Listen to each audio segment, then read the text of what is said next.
resellers, you have landed on episode number 218 of eBay the Right Way. Today's date is May 21st, 2025. And my guest today is my good friend in eBay and in life, Kathy. Announcements? There are none this week, but hopefully there will be a big one next week as I am plowing through a project I want to tell you about. So that is your teaser. Now I want you to meet Kathy.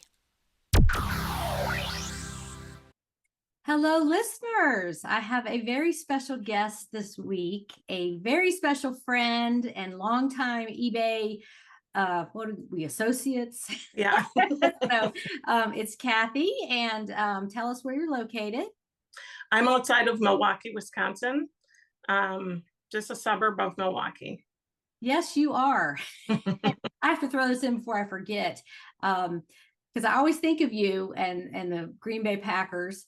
I found a sweater down here in the South last year, one of those crazy, ugly Christmas sweater things, and Green Bay Packers. And I sent you a picture of it, and I was like, look what I found down here. And it sold right away. Of course it would sell. So you told me a very interesting fact about that football team that I did not know about why the fans are so devoted to their team. They are owned by the community. And I'm going to have my numbers wrong, but it's somewhere around 30,000 shareholders own the Green Bay Packers. It's a very interesting story. You can go anywhere in the world and find a bar or a community of people that will be watching the game or share the game with you. We have been everywhere, and Packer backers wherever you see them. Yeah. Well, I didn't know that. I'm not a real sports watcher, so I did not know that. But that explains their, what's the best word for that? They're just very hyped up. There's a huge loyalty. So season tickets are about, the last time I checked, they were 12 to 14 years out, because people will them to one another. They will them to their families. It's very interesting franchise. So I love that. So thank you for explaining that. Now I keep my eyes open for Packer stuff. Sure. Because it just sells. Yeah. So it's unique for sure. But we came together, I think it was 2010, something around there, because I was doing some coaching and you were one of my clients. And we stayed in touch over, 15 years. It's been that long? Yeah. I think I was one of when you started the Facebook page, and it used to be stay-at-home mom selling on eBay. Right. I was kind of in that first group of people. Yes. So yeah, I've been on there very faithfully. Yes. So that was in like 2014-ish, I think. Okay. But anyway, so can you recap like why you were looking for eBay coaching and what your life was like at the time? Well, back in 2003, we were not big concert goers. I'm trying to think how many. We had 4 kids over a 10-year period of time. I had a cleaning business, commercial cleaning. So I worked second and third shift. So we were co-parenting, one of us was home during the day, one at night, but my life was very crazy busy. And in 2003, we bought some tickets to go see the Dixie Chicks. We are not concert goers. Right. We really wanted to go to this concert, and for whatever reason, we couldn't go. And it was a huge investment for us. And my husband's like, I wish we could sell these tickets. Like back then, the internet, I don't even remember what it was, but it wasn't what it is now. Right. So he said, hey, I saw on that, eBay, you can sell tickets there. And I said, I'd like to try. I've always enjoyed buying things or finding things people are looking for, finding great brands at garage sales. I used to do that just to make ends meet and whatever. So I opened up a PayPal account, opened up my eBay account, put those tickets out there. And my husband said, we can afford to lose like maybe $20 on these tickets, but don't give them away. It was our hard earned money. And like I said, we had a house full to feed. So So I put them out on eBay and we made $2 to $4 on the sale. And it was so easy. And I put them in an envelope and I mailed them. And I was like, okay, this was fun. And that's what started. I got really engrossed and I would, look at eBay and what it was and try to sell little things around the house. I had heard you once say, I started picking up things around my house, putting them out on eBay. And that's how I started. And I thought I can do that. And I did Craigslist or whatever else was out there at the time. I enjoyed the flipping process, always have. So then I realized that burning the candle at both ends was killing me. And I wanted it to truly be profitable, not just my side hustle for fun. And that's why I signed up for the coaching, because at the time I thought I could do it full time and I thought I would be good at it. And that's what brings me here today. You've asked me to do this podcast 3 times. I don't give up on people I love. But last week I listened, or 2 weeks ago, I listened to 2 of these podcasts back to back. And it brought me to think that I might be a source of encouragement for people who don't think they fit in the mold. For life reasons and personal reasons, I didn't fit into I can do this full time and make a 6-figure income. Right. I copied everybody and it didn't work for me. So I never thought I was worthy of being called an eBay seller. Oh, no. And it's true. And I've done this for all these years, on and off, hot and cold, but I never kept a store of 400 items. I'm overwhelmed when I have a pile. I could, I look at this picture and think there've got to be a lot of women out there like me who have kids and parents to take care of and all the other responsibilities and just can't, don't know where they fit in. So I'm hoping to be a source of encouragement for that, because I've done really well. And I have a blast with it, but it has to be okay that the business changes as you change. And there are not many businesses that can. Right. Well, I want to speak to the source of encouragement part, because I just admire you so much. And back when I was doing the coaching, I was a single mom. I only had 2 kids to take care of, but you just had a work ethic that was just so admirable. And you and your husband both just are so devoted to your family. And I just loved our coaching sessions and hearing about your life, because one thing that stuck with me was your 4 kids. And I think every one of them had some kind of dietary issue or something about your meals. And you're like, yeah, I've got 8 meals figured out that everybody can eat. And that's what we're having. Because I think one had maybe celiac, and then and currently 3 of them are diagnosed celiac. 3 of the 4. One had nothing, and she was just so over it and wanted to have a regular donut in the house. But not only that, the youngest had other autoimmune. So I had my 4th baby business, and I was again burning the candle at both ends. Our cleaning company, my cleaning company, my husband works a 9-to-5 job. He thought I was a bit nuts, but it worked for us. Yeah. And you would talk about, you would clean office buildings at night.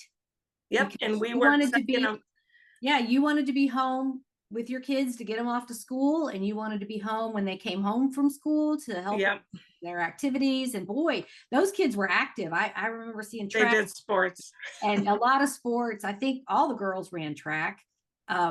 And, they were always involved in their proms and all the things. And you're just like Gold Star Mom Award.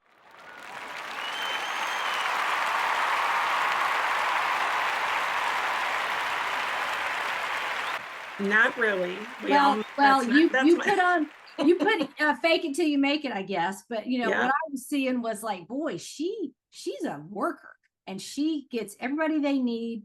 And so you were and are just a big inspiration to me. And what you've got 3 weddings in 2 years going on now. They're all grown up and you're back to eBay. No, I appreciate that. Everybody out there listening knows that that's your online, that's my online face that I show the world. But I did, I'm the first generation American. My parents immigrated here from Poland, and they taught us that work ethic. Whatever it is, you figure it out. And I turned my hobby, my love of thrifting and flipping, into some good cash into my house. Up to this point, I've paid for Disney trips. I paid to go get the hair treatment or take all my girls to, whatever. Well, and most of them went to college, didn't they? All four kids went to college. That's just crazy. Yeah. And you And that, way to get them there. Yeah. Our youngest is currently married, living in Germany to someone in the military, and they're both finishing up college online. She's 22 years old. She's 22, that little one. Yeah. Yeah. I think she was like 8 or 9 when she was born. The world turned upside down because her immune system wasn't functioning. We almost lost her a few times just because her immune system wouldn't fire, and it just snowballed into the 2 of the older kids getting sick at age 16 and 10.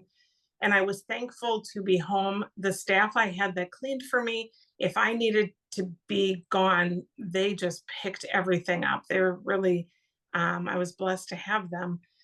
And, I was really blessed to learn more and more about eBay, because it was my mental, you know how it is. You go into a thrift store and just that smell. My husband will not go. He'll sit in the car, but I'm like, I just need to go to St. Vinny's.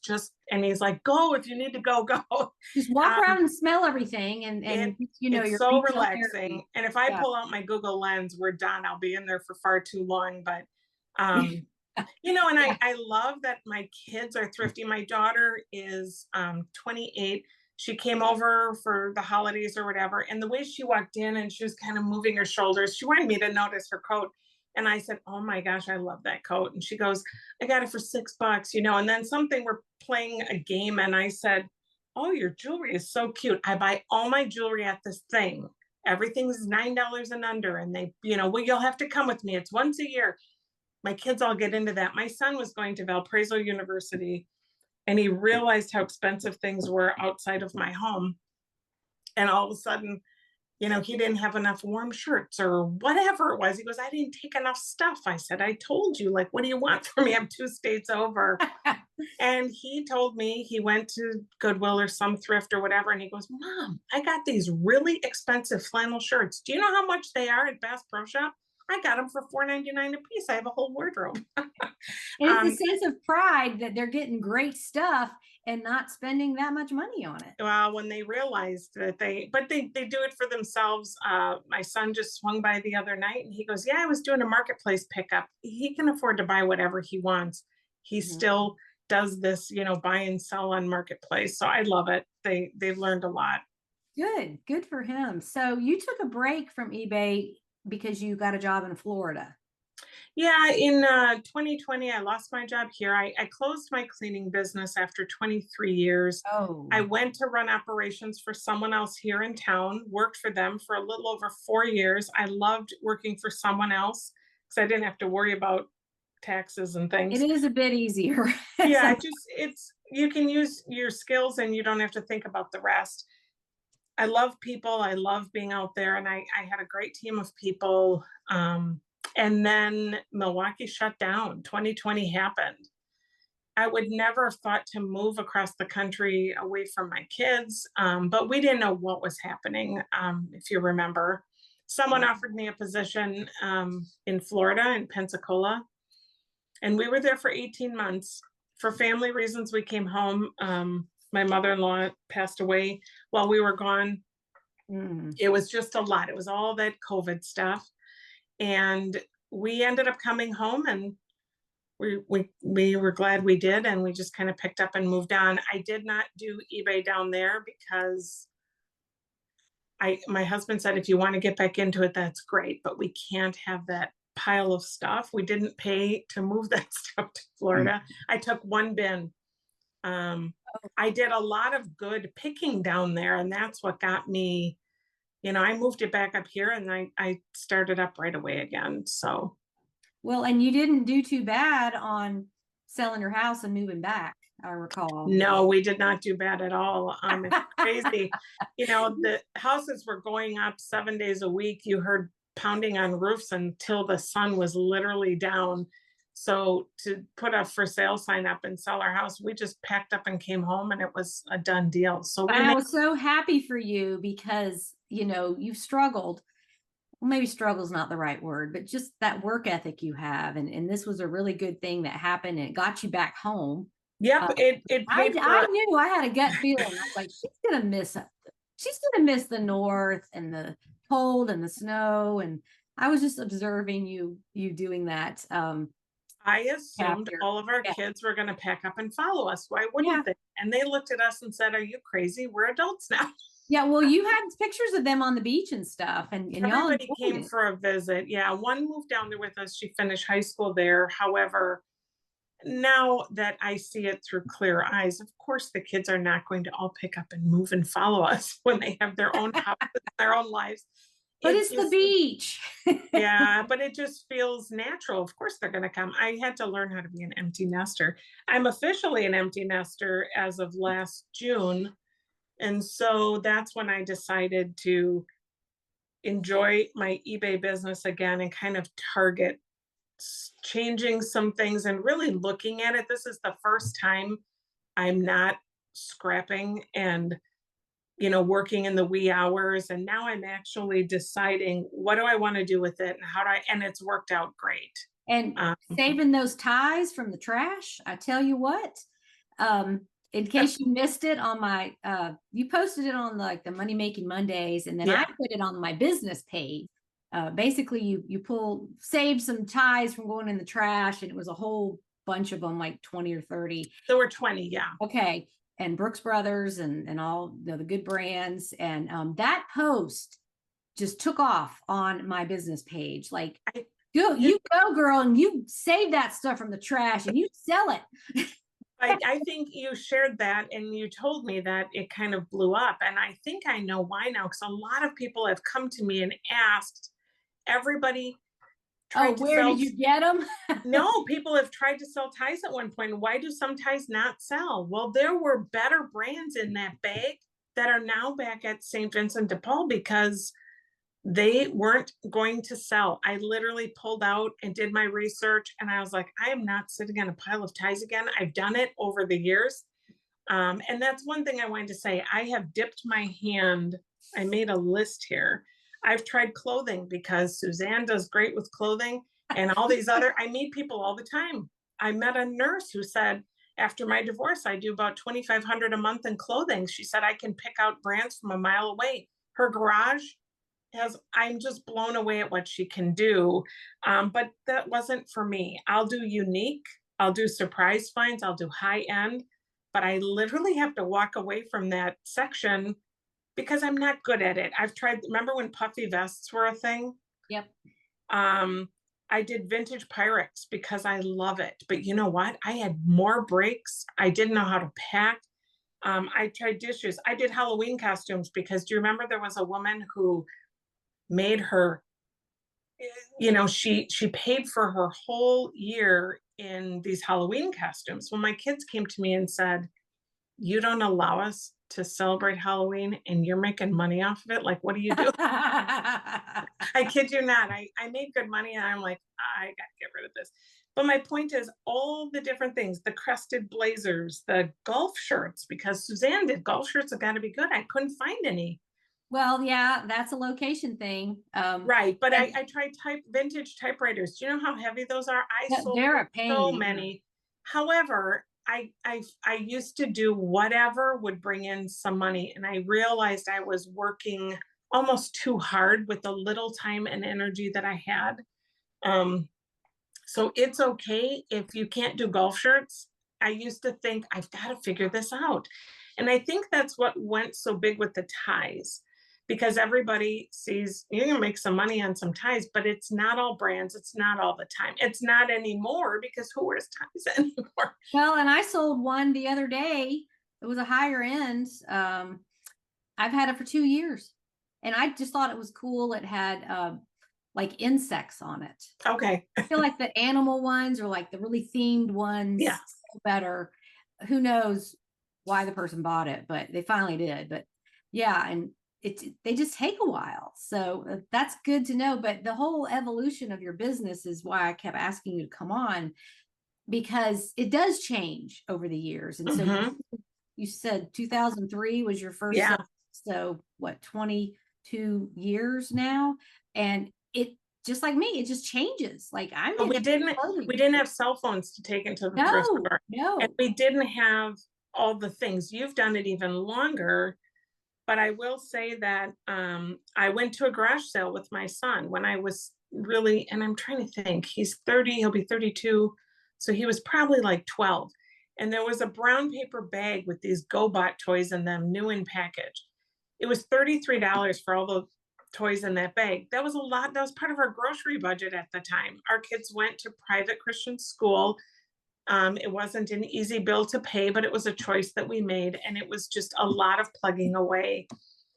So we had to run to where we could get Wi-Fi, which was outside of a McDonald's. And I started looking up. I just had this feeling. And there were also all these John Deere tractor toys. And that's what I was focused at. My son was Googling the GoBots. I was Googling the John Deere, which I realized there were nothing. I didn't buy one of them, but I went back and bought that bag. And I sold that to 5 different countries. I wrote it down here, how much I made on it. Probably around $700 over 5 months' time. I had 2 returns that I turned around and resold.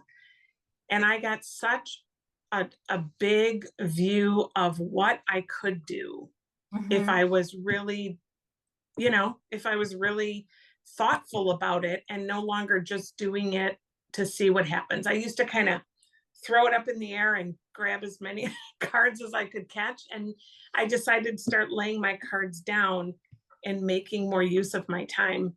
And that's, what's brought me here. The other thing was I liked when I used to pay for those lists you would sell that were BOLO. Yes, the hot lists of discontinued things. The very first thing I did was I heard something about Tickle Me Elmo, and my 22-year-old was in a little stroller. So she must have been about 3 or 4. She was very ill at the time. And I went to Kmart and I saw 5 Tickle Me Elmos. 2 boxes were damaged. They were $20 a piece and I bought them. I spent $100, brought it home. That was a lot of money 20 years ago. And my husband goes, "Are you kidding me? Like you're running your business at night. We've got all this kid stuff to deal with. Like nobody's going to buy these. Nobody's going to buy them." And I said, "I saw it on Good Morning America. Like people are going crazy." Right. And I put them out there. And that night he called me and he goes, "I've been watching your auctions," because I couldn't see them on my flip phone. And I thought, oh, here we go. He's going to tell me I'm wasting my time. And in the last minutes of the auctions, I profited $80 on each one of those. Oh, yeah. And it provided a really fun Christmas for us. Like we kind of bought the extra things. I did that a number of times for Christmas. And it was fun for him too, because we didn't have to worry about it. Everybody who needed new boots or new jackets, or I didn't have to go find thrifted ones. We could buy new ones. And it was little bits of fun in it for us. I had a foreign exchange student that left so much valuable clothing in my home, the retail value that he left on the floor. And I called him and he said, "I don't want it. I don't want it." $30,000 of designer clothing. And I put it on eBay and I made enough money. We took our oldest daughter and our youngest, she was 16, on a weekend, let's go to Disney, because the youngest never got to enjoy those things when she was sick. Right. And 75% of that trip, I would say, and we stayed on grounds and we had fun, was paid for by the junk somebody left in my house. If one of his AirPods got lost or didn't work, he threw them in the garbage. I picked 3 sets of AirPods out of the garbage. I sold the chargers and he didn't want it. So is everybody listening to this going to be like, I think I'll sign up to have a foreign exchange student? Well, he lived with us for 2 years. He was from China. He became he just came back for the last wedding.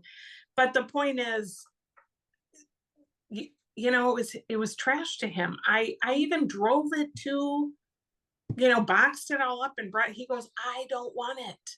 Like, I don't even know where to give it. I'm like, whatever. I was so upset with him. I Well, ended up that was just a selling it. blessing from above that dropped into your house, and good for you, for working it. And back to the Tickle Me Elmo, I think that was the first retail arbitrage item back in the day when they'd come out with the Christmas toys. And then that was the early adopters understood that, go buy them and then resell them online when the supply in the stores gets low. But for the listeners, that doesn't work anymore because No. the retailers are onto it. You have limits that you can buy. What happens is the parents will buy the toy online for whatever price it is, sometimes through Amazon or eBay or whatever, and you've got that return window. So after Christmas, when the supply catches up and the prices go down, that's why they call it Returnuary, because those get returned, and then the parent is just a switcheroo. They just switch it out and go buy it for the regular retail price. So just to let the listeners know, yes, we rode that wave while we could, That because I was did I, stuff I like did it for years. Yeah. Juju pets, those little motorized hamsters were a thing, and then like the Monster High dolls, and it was something every year that was going to be the hot toy. And yeah, all the morning shows talk about it, and bloggers would be like, this is going to be the thing. But just, I caution you, this is a cautionary tale. Yeah. If you do that, don't buy a whole bunch, because Well, I shifted when that all changed, and I shifted to finding the one that you can't get in a set. So if I yeah, so we have a lot of farm stores here in Wisconsin. Fleet Farm, Farm and Fleet, those type stores. And when they have their toys, and it's not the same anymore, but it was after the big arbitrage, when that settled down, I could go find the Polly Pocket that was camping, or those unique horse toys, because they're at the feed stores. And I remember when I found Polly Pocket with a campfire and sitting there toasting a marshmallow or whatever, and I put that on eBay. There weren't any out there. I mean, I could have put $100 on that little thing, which I didn't, but I could have, because it was so unique. And they didn't make as many of those. So anyway, that was always fun for me to find. The accessories, or the the ones that come out later. Yeah, that's where your money's going to be, definitely. But I will say that you shared the big discontinued tampons. Do you remember that? OB tampons had like the super, super duper plus. And I remember you said, I don't know what people use them for. Maybe they pack war wounds. And I went to our local little grocer, and it's a small little like boutique grocery store. And I thought, I wonder if a place like this would have it. I just thought that. I literally put my baby in the car, drove over there, and looked up at and sure enough, there they were. They were $6.50 a box, and they were selling on eBay at the time for about $65 a box. So I went that day to every one of those grocers, and I bought all of them. And so my husband said, nobody is going to pay $65 for a box. And they did. And he still, to this day, it's so funny. He'll be like, this is crazy. Well, and it's like the Today sponges. When those were, I did those too. $100 a box. Yep. And I mean, I went around everywhere and got those, and they were about $10 a box. Yeah. And it was something, it was a temporary thing where the factory had shut down to move or something like that. It was only a short window of when you could do that. And because of, I guess, supply chain issues or whatever it is called. But I had no shame. I did not care. I'm like, you know what? This is a frill. There's all kinds of birth control out there. You don't have to use this. Yeah. I mean, I just sat there and shipped those things, and the money just rolled in, and those were some great days. Yeah, I enjoyed doing those discontinued items. I also came across at a building store, they always had cases of candy and snacks and whatever. And I went in there, and there was Bazooka bubble gum. So I bought a bag and I thought, why would they be here in the closeout? I took it in the car and I called the 800 number on the back and I said, could you tell me what's the deal with this bazooka bubble gum? And she said, do you have the carton number? And I did. So I told her in the parking lot. She said, that's our last batch of bazooka bubble gum made with real sugar. Oh. So I went inside, I bought it all, and over a 6 to 8 month period of time, we made about $3,500 on that gum because I sold it slow but sure. And I made it in 3 packs.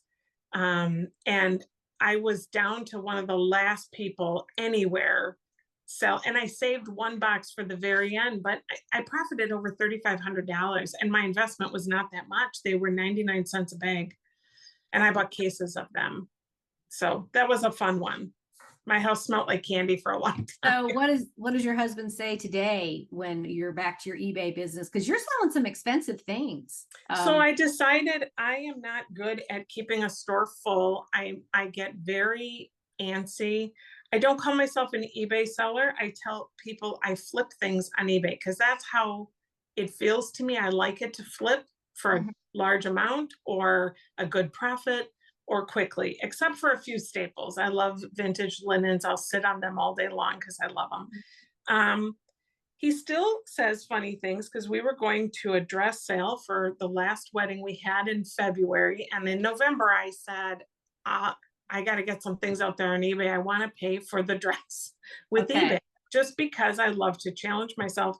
And he said, oh, you have a couple Christmas things in the basement, really ugly ones, which I'm assuming they're going to sell well, he said to me. So I put my bulldog Christmas tree that I bought for 15. That's right. Yep. Yes, I saw that. Days before we went wedding dress shopping, I put it out there. It was $15 that I paid at Goodwill. I replaced a piece on it for $35. He said, you really bought something for $35 for that ugly tree? I said, just trust me. In 48 hours or so, it sold for over $600.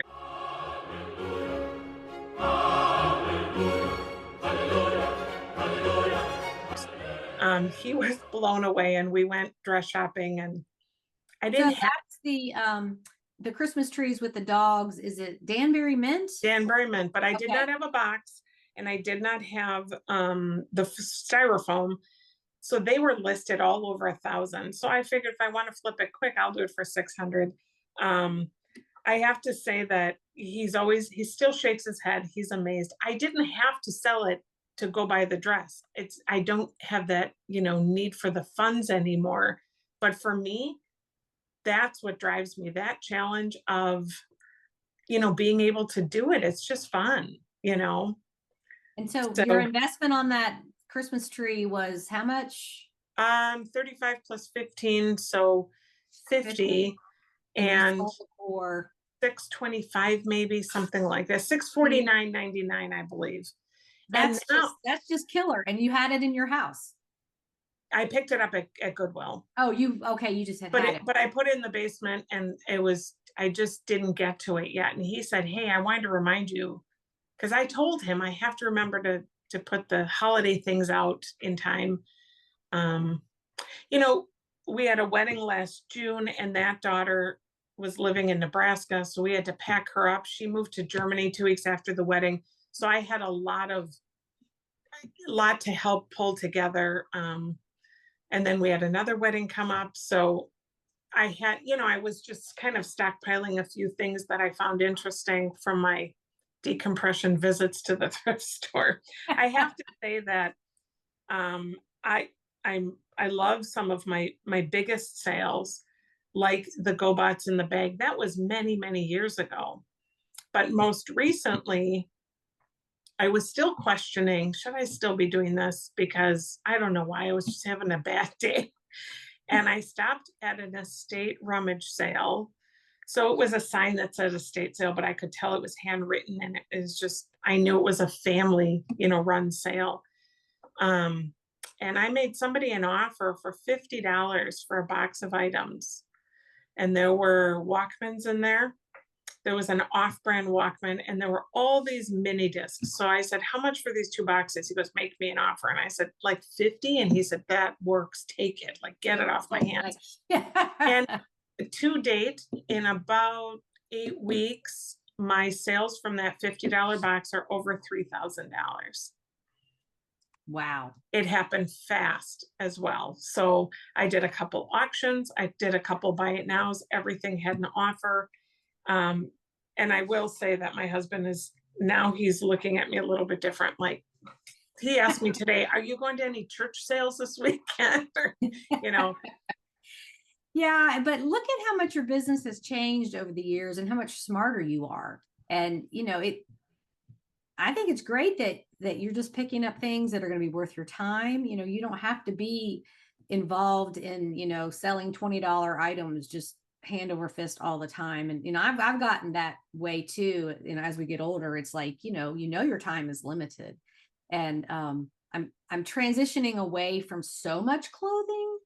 I don't think I will ever completely stop, but the accessories they're valuable, like gloves, nice leather gloves. I found some cashmere lined gloves for $3. nice. And, those will sell between 25 and 50 easy. Oh, wow. And, like what do you call them? Beanies, the hats that are like fun themed, or, I like the accessories. Yeah, they're easy to photograph, and some of them are pretty high dollar.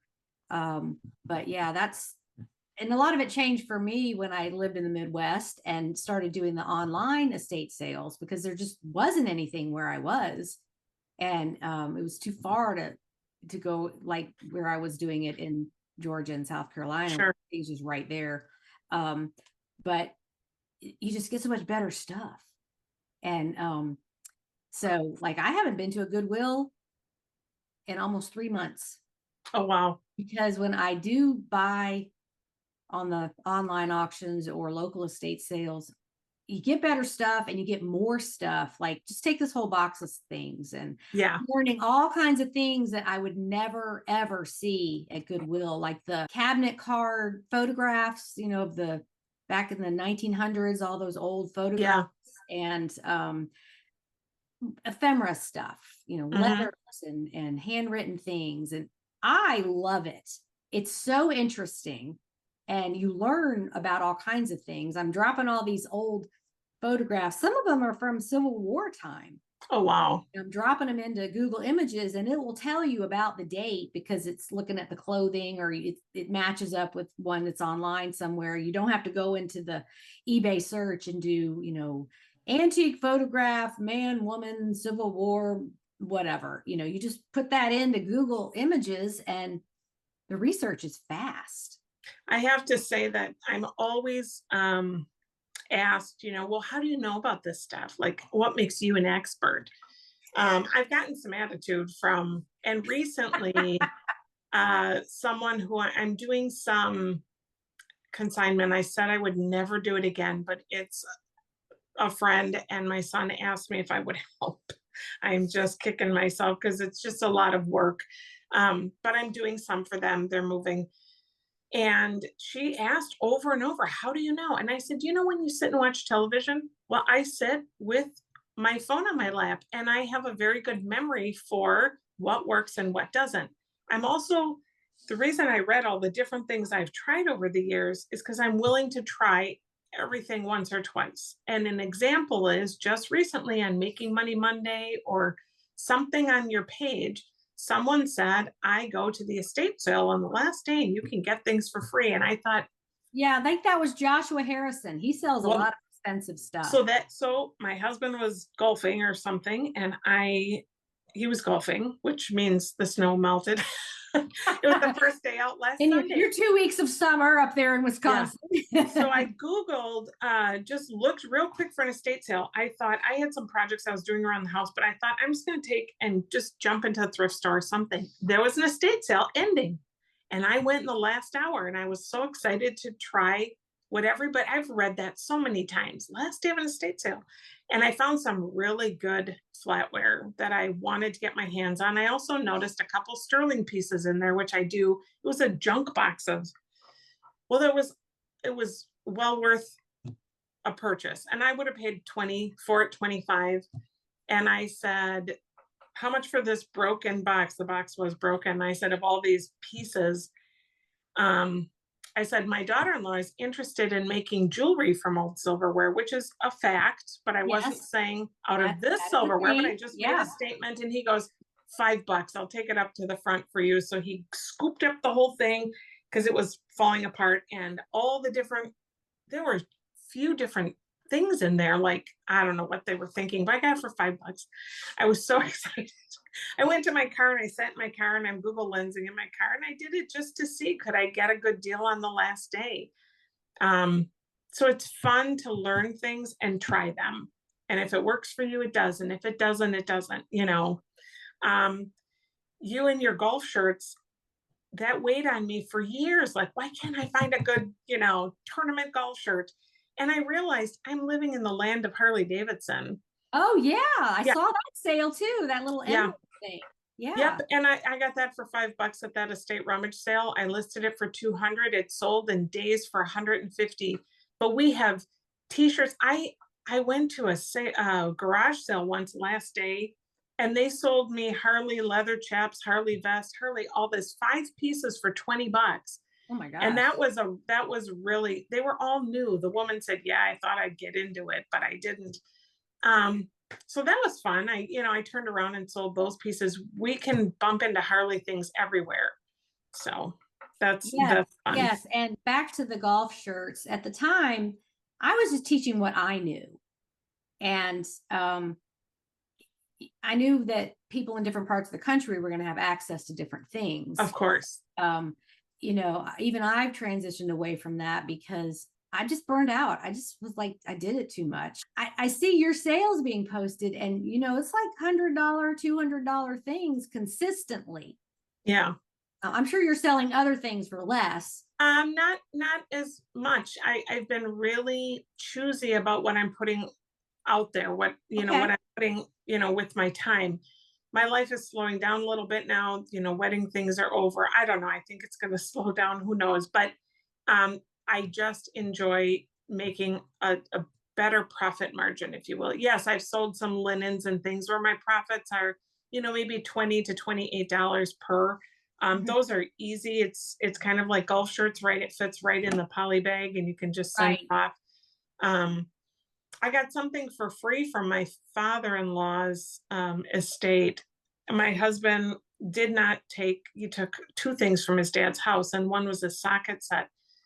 And it happened to sell in the last minutes. I wanted to make about $300 on it. And this was about a year and a half ago. And it sold for $1,003 in the last minute. And someone said that is such a unique piece because the case is not rusted, blah, blah. It's a socket set. I don't know. I can't explain it to you. It's from the 40s. It's a craftsman, but he said, please package it well because it could get damaged, whatever. And I did. I packed the inside, the outside, whatever. So those are the things that I think I've built my reputation on. I get more thank yous for, and in my comments, people say it was packaged well, it was nicely taken care of, that kind of thing. But that takes time and whatever. I just do enjoy a bigger flip, if you will, because I'm limited on energy with it, or I get mentally kind of bogged down. I don't know. That's just the direction I'm going right now. I will say that, there's so many, I used to let doubt get in my head too. And that's why I tried to copy your golf shirts, or somebody else is selling flags or whatever. And I just tuned all that out. It's working. And if it works once or twice or 10, obviously for me, I'm looking at my list, it worked more than once or twice over the years, but I challenge myself. I want to make money for a vacation, or I want to find something. The first time I went to the Goodwill bins, I found something that's been on my bucket list, and it was vintage Ralph Lauren. And I found it, you taught me to feel things. I Mhm. reached up the bin, there were people everywhere, and I felt the quality. Whatever it was, I hauled this king size comforter in my cart. Oh, wow. Yep, I saw matching curtains. I saw a 32-foot valance, 32 feet, one piece. I pulled that thing into my cart. I have made hundreds on those 3 pieces because I sold it as fabric, Mhm. whatever. But my point is, I took all the little things I've learned and, I set myself a goal for what I'm looking for or how I want to go about doing it. One time, my daughter was at driver's ed. So I told myself I was on a nice side of town. I'm going to go into Goodwill with 20 bucks and find the best flip for 20 bucks. That's what I'm going to spend. And it was just my fun for an hour. I found a seatbelt bag, but that was on Oh, my, yeah, those are yep. cool. And that was on my list to find. Like I've always wanted to find one. I paid 5 bucks for it. I sold it for probably 120 if I remember correctly. The point is, do what you enjoy. And if you have to copy someone to try to figure out the process or whatever, that's okay too, because that's what I did. Mhm. And now I can kind of sit back and do what I like. I do walk away from the dishes every time because I love them. But I will say, if I find a unique teapot, I've always looked for teapots, coffee pots. I know that's where the value is in those sets. You Mhm. know, I've also done anything Pottery Barn. That seems to be, but all those things go in phases. I don't worry about running a sale, dropping a price, sending a remarkable offer because if I can, if I meet my need for it, say I want to make 80 bucks off I'll drop the price. It's okay. I used to squeeze the highest price out. It was almost like a bragging right. Mhm. But that exhausts me. And then I waited too long or something wasn't needed anymore, whatever. So Well, I love how you talk about putting your intention out there because I think there is something to that. I'm gonna find this, in the next month. I'm gonna find this thing. And I found a bolo, a $300 item on at an estate sale. I saw that. The God bless our pad, old vintage 70s cruel thing. And it was in a pile of half done needlework stuff at an estate sale. But this was completed. And That's been on my it list was for just mixed in, and years. I barely just saw a little piece of it sticking out. And I'm like, wait a minute. Um, I remember that was in my first Bolo book, I think, back in 21, but I'd known about it for like 10 years. Like it was popping up everywhere. And one day I found it.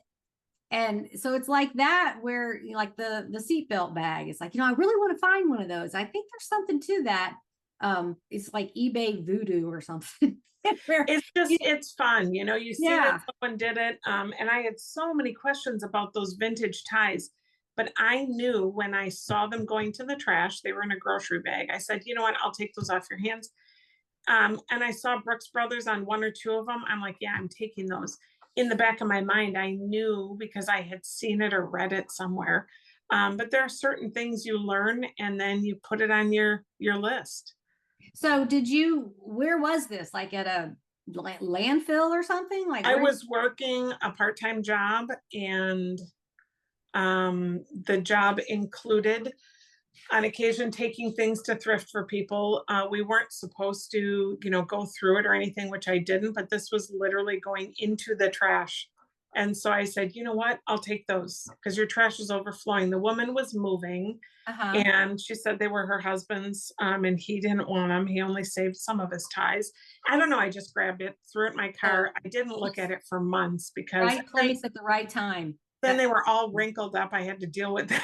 Oh, So, okay. Well, yeah, your presentation was great. I love how you organized them for the photo. That was really, really great. But well, we've been going almost an hour. oh, okay. Probably go for more hours. Maybe we'll do a part 2 to this because yes, you're very worthy of being on this podcast. And like I told you, it's about the eBay way of life. It's not about who's the biggest seller and who sells the most expensive things, because as you've explained, your life and everybody else's, there's different phases, there's different times where like, hey, I'm going to do some more eBay because I need money to pay for a wedding, or it'd be nice not to go into debt for sending my kids to college, so I'm going to work this a little harder.